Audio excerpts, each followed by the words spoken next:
You know, ever since this program started, we've showed in detail the strides that Islamists have made right here on U.S. soil.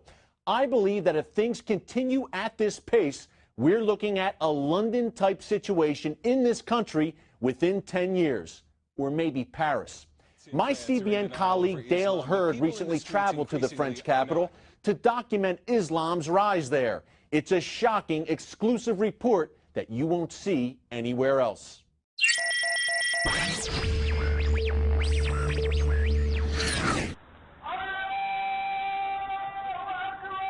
This is a Friday in Paris, filmed by hidden camera.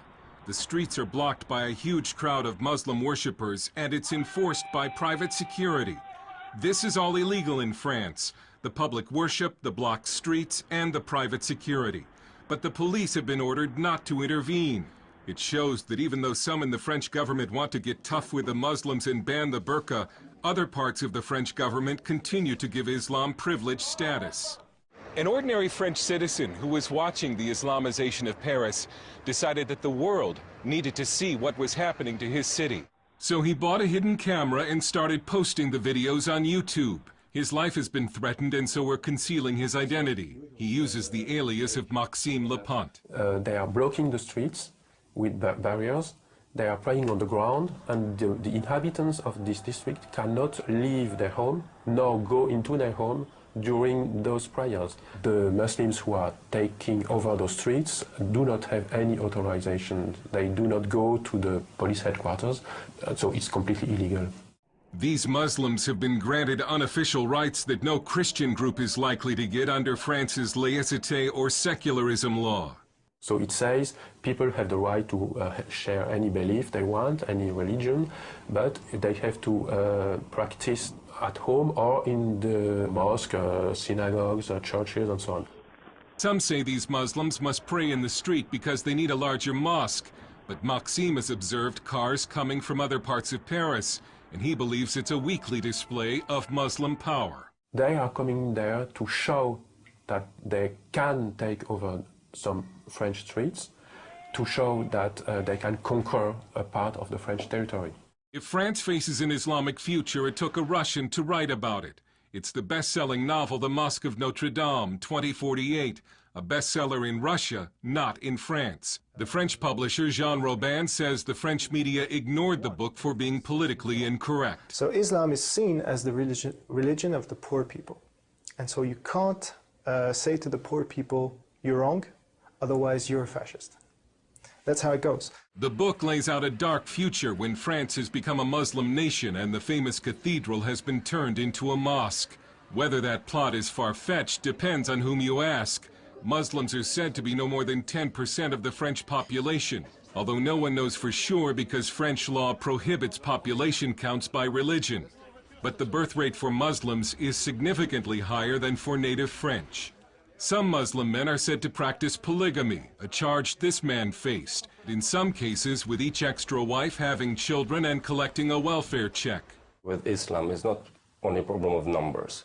The problem of Islam is a problem of really principles. Is Islam a political ideology, or is it just a creed? French philosopher Radu Stănescu is an Islamic expert who debates Muslim leaders on French TV. It doesn't matter how many they are. The problem is the people who follow Islam are there somehow in a political party who has a political agenda, which means basically implementing Sharia and build an Islamic state.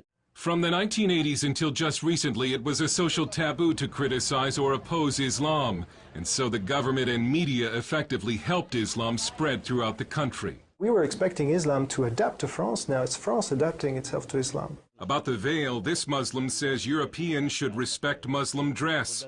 This woman says the veil is in the Quran, and we only submit to God and nobody else. Even if many government elites in France are in denial over Islam, the people in the streets increasingly are not. And they're becoming fed up with what they see as the growing Islamization of this country. They've started staging pork and wine aperitifs or cocktail parties in the street. They're patriotic demonstrations meant to strike back against Islam. Another national demonstration is planned for this Saturday. It looks as if a public backlash against Islam has begun. The French Parliament will debate a new burqa law this month. And this French leader has a warning for the West and for America. We cannot accept the development of such practice because it's not compatible with the life in a modern society, you see? And this question is not only a French question. You will all have to face this challenge. Dale Hurd, CBN News, Paris. He's right, but let's face it. The Europeans are late to the game in waking up to the Islamic threat in their midst, and the European left is actively aiding and abetting the Islamization of their continent. So to all my American viewers, consider Paris a cautionary tale. If we stand firm, we can still correct the course that we're on, but time is of the essence.